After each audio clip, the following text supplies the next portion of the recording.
Hi, hello. Hopefully the audio quality is better than my Ranking Companions video. If you didn't know, I'm recording this on my phone, and that means the audio quality isn't great. And was very clearly holding it way too close to my mouth when I filmed that last one, because the amount of times you can just hear like the poof, like right on the microphone. Hi, hello. With the amount of conflict and headbutting in this community, you know what? I thought inciting more arguments would be the perfect solution. I'm joking. And this series, Doctor Who Showdown, is merely meant to investigate the pros and cons for both sides of like popular Doctor Who debates. I will be making a personal judgment, but it's just my opinion, and really the primary purpose of these videos is to like bring up some of my own thoughts and for you guys to like use them to make your own judgments. Also because they sound fun and it's just nice. Obviously, I'm not going to bring up every single possible pro and con for both Series 6 and Series 7, which are today's two fighters. So if you think of anything else, then like, why not comment down below what you like and dislike about both of these seasons? Just go ahead, do it. Enough chit chat. On with the show. There's a spoiler warning, by the way. Spoiler warning. Okay, you've been warned. So let's start with a little background information. Series 6 was the 2011 series of Doctor Who, and Series 7 covered both 2012 and 2013, the latter being the 50th anniversary year of the show. From my own experience, both series tend to be very low down on ranking lists, and more times than not, one of them takes the bottom spot. Whenever I get round to ranking the series of Doctor Who, both 6 and 7 will probably be quite low. I think this is what makes Smith's run as the Doctor one of my least favourites, despite a strong first season. When 2/3 of your time on the show is average at best, it's hard to think of it fondly. Which series is worse, though?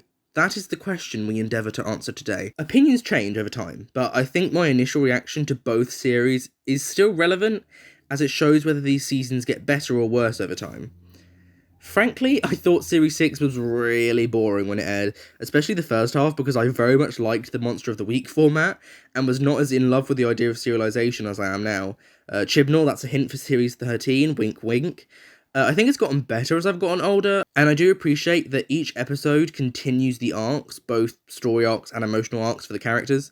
Well, I say all. Night Terrors is the exception to the rule for me, and that's why it feels so out of place. I still think it gets a bit wrapped up in the melodrama of it all, but I definitely appreciate Series 6 more than I used to. I enjoyed Series 7 when it aired, but I now attribute that to the 50th anniversary celebrations, especially as I distinctly remember not liking 7A whatsoever when I would argue now that it's stronger overall than 7B. At least it felt like it was going somewhere. I now find 7B hard to get through, with both Moffat and Smith feeling their way through the dark, as it were, unsure on where to take the show post Amy and Rory. It's not awful, but it's definitely gotten worse in my eyes as my tastes and opinions have matured. That's 1 point on the board for Series 6, and yes, I will be doing a point system. It's quite arbitrary, but it's just because otherwise I'll go through all these talking points and still at the end of the episode be like, I don't know which one to pick as the winner. So point systems are the only way you're going to get coherent and decisive answers out of me in this series. So yeah, 1 point to Series 6. There should be a counter. If it hasn't gone up to 1, then you know I'm a lazy little cow. Now, both series go for very different vibes. Series 6 sucks all the fun out of the show for me, taking a much more serious turn, which is also reflected in its marketing and physical release packaging. They decided to pivot away from the whimsy of Series 5, and really push the drama mama. Series 7A had a blockbuster gimmick, with each episode having an accompanying film-style poster. 7B took this further, and beyond just making every episode a blockbuster, modelled a lot of episodes off of particular film genres or existing franchises. Hyde was a horror-themed episode, The Crimson Horror was a sci-fi twist on Sherlock Holmes, and Journey to the Centre of the TARDIS's title is a parody of Journey to the Centre of the Earth. That's probably quite obvious, but not everyone will know that.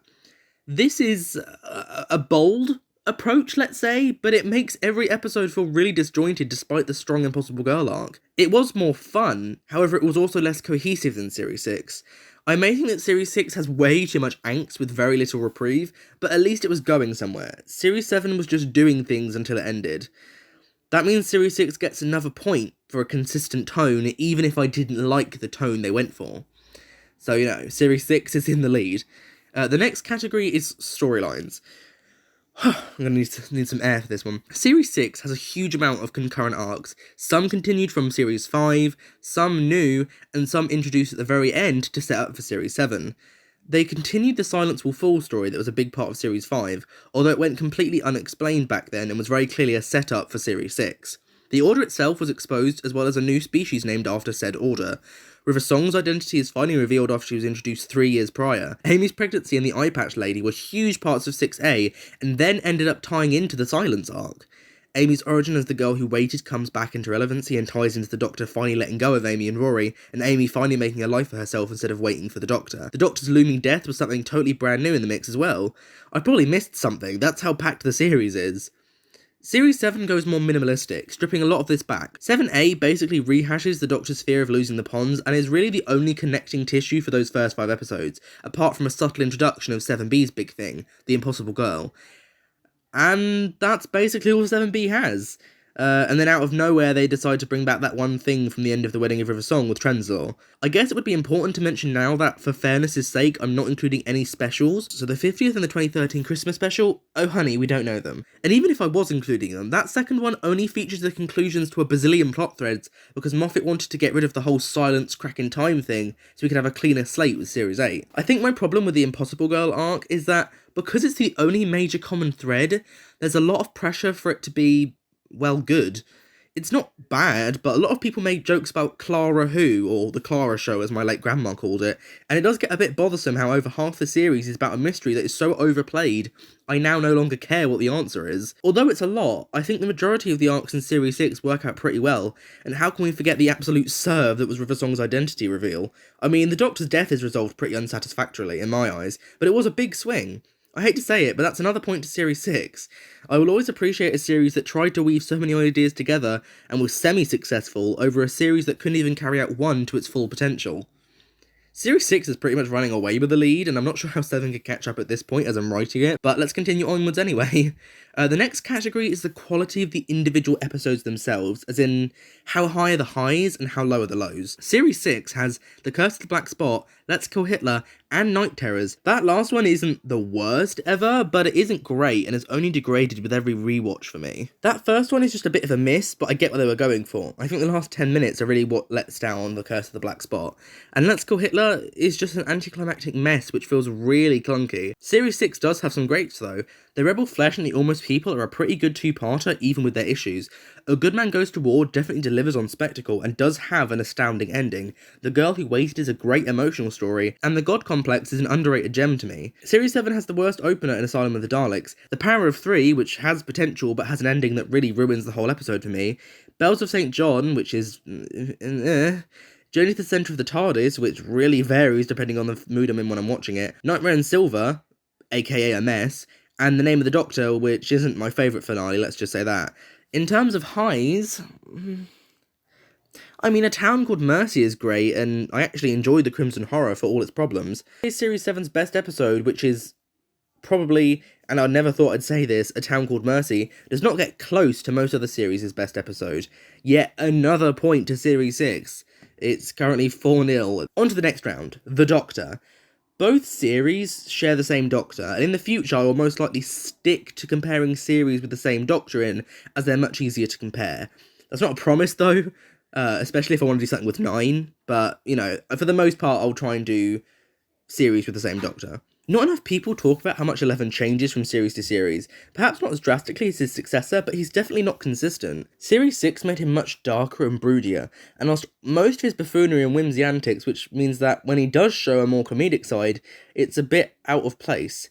Doctors can have multiple sides to them, however I personally don't think the two sides mesh well in this series, which is bizarre, because I think the balance between light and dark is perfect in Series 5.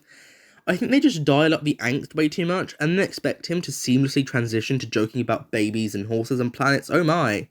It just doesn't work for me, but I will compliment Smith as he does his best with the material and does have memorable moments, such as his decision to give Rory the choice at the end of The Girl Who Waited.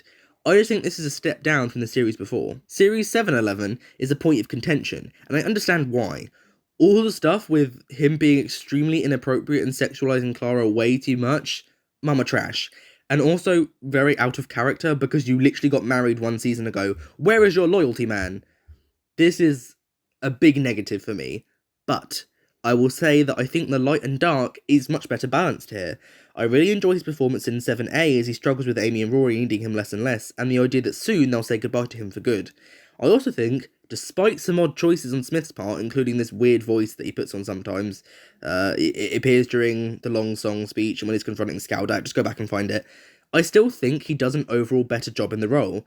It's odd because I admitted earlier that the Doctor's journey seems aimless this season, but I just prefer the actual performance. Finally, Series 7 has a point on the board. Rolling onto the companions, and this is the trickiest and longest category for me. Amy and Rory are large parts of Series 6, with their relationship continuing to face troubled waters with all the baby snatching and alternate timelines going on. I think they both give really good performances, and I think both of them have improved since Series 5 when it comes to the dimensions of their characters. Unlike Series 11, their story doesn't completely swallow up the runtime of the show, and I think them having to keep a secret from the Doctor for the whole season is a wildly fascinating prospect. I'll mention here too River Song, as she's in half this series, and she's so crucial to the series arcs that it'd be rude not to. I love River generally, but I do think this is probably my least favourite series featuring her, because I really don't like how traditionally romantic her and the Doctor's relationship becomes. I also thought her origin turned out to be much less interesting, and that's just a side effect of building up a mysterious character so much. Their backstory will never live up to the hype. I also don't like that they made her a Time Lord, because firstly, this is the only series her being a Time Lord is relevant, and secondly, it seems a bit obvious, doesn't it? I much prefer, if the Doctor is to have a romantic relationship, that it's with someone of another species, considering how much time he spent exploring the universe. Finally, her being Amy and Rory's daughter also ended up not amounting to much at all, and is basically resolved after one episode.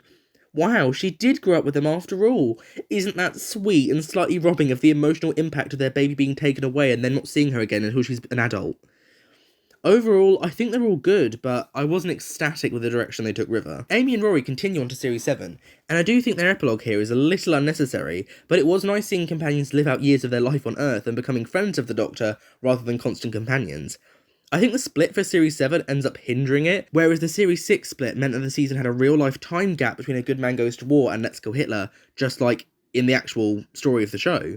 Having Amy and Rory's departure take up 5 episodes, and then setting up a new companion who we then have to care about after only 8 episodes, when most of her episodes are all about that stupid mystery around her rather than her actual personality, was a mistake. Even if I was including the snowmen in this, which I'm not, we don't learn shit about the real Clara. Instead, we get one episode with a really charming and immediately engaging Clara Echo, who would have been a new endeavour for the revival as she comes from the past, who is then killed off because we must have a contemporary companion. Seriously, we're 12 series in this bitch, can we have one period companion please? Anyway, I'm not the first to point out Clara is a bit of a blank slate. She has personality, but she's harder to define like Martha or Donna, who are pretty well established in only their first episode. She's much better in her subsequent 2 series, but as for now, I have to give the win to Series 6. We have one category left, so the writing's on the wall, but I still want to talk about one of my favourite aspects of Doctor Who, the villains. Series 6 is quite distinct in that it has a very clear main antagonist in the Kavarian chapter that are the direct villain in 4 out of the 13 episodes, but make appearances in some shape or form in the majority of them. Apart from the time of the Doctor, they are pretty self-contained to Series 6, and I do enjoy that they make rewatching Series 5 a bit more interesting, as you now know who's behind the tomfoolery with the TARDIS. I think it's a shame Kavarian herself is not really explained or made much of a threat beyond the scary boss lady, although her being an absolute bigot in real life does make it very easy to dislike the character.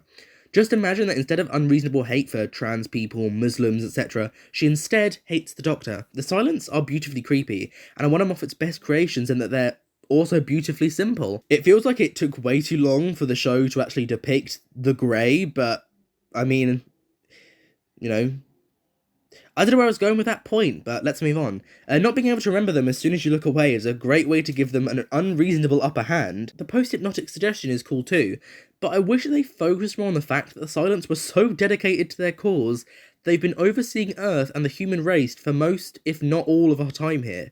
Shit, if I had that commitment to my A-levels, they'd be a breeze. Headless monks are cool and all, but I do wonder why they didn't just include the Silents in that episode, because the monks end up being a one-off. The other standouts for me are the Minotaur, the misguided handbots who don't actually realise they're doing something bad, the Gangers, who are a great philosophical and moral problem, and House, who's very well played by Michael Sheen. It's a shame the Sidemen are so misused and their inclusion almost feels like an obligation to have one major returning villain.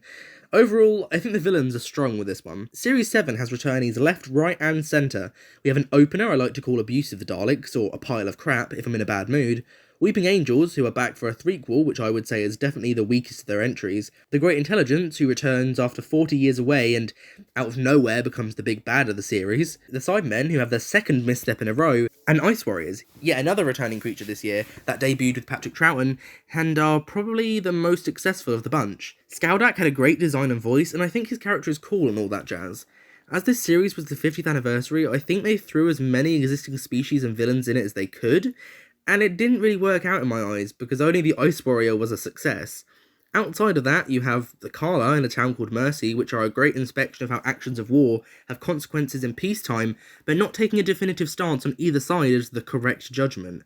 Solomon did a good job as the greedy humanoid villain, and it was nice to see Silurians as the victims rather than the culprits in that episode. Akaten is visually impressive, I guess, and I can't help but love the camp performance of Mrs. Gillyflower. I think Series 7 has more stinkers than 6 does though, so the final point goes to Series 6. That leaves us with a 6-1 score in favour of Series 6. Wow, 6 has 6 points. Interesting. Going into this, I genuinely didn't know what the outcome would be, and was very intrigued myself. Honestly, the only reason I did this is because I actually wanted to know what I thought. I still think Series 6 is not great overall, but it's a great exercise in showing that even some of the worst series have redeeming features if you look hard enough. Series 7 may have lost this fight, and also spoiled my bottom spot for whenever I rank a series, but I did still find positives, such as Matt Smith's performance and A Town Called Mercy. Honestly, that episode is so good. Like, I remember that being so boring. It's actually really good. I hope you guys enjoyed the video. I really enjoyed writing this one, and I cannot wait to do my next Doctor Who Showdown video, which will be Series 11 versus Series 12. I'm sure it won't be controversial at all. If you did like the video, please like, subscribe, and hit the bell, and hopefully you'll be back for more. Get out of here, you filthy animal.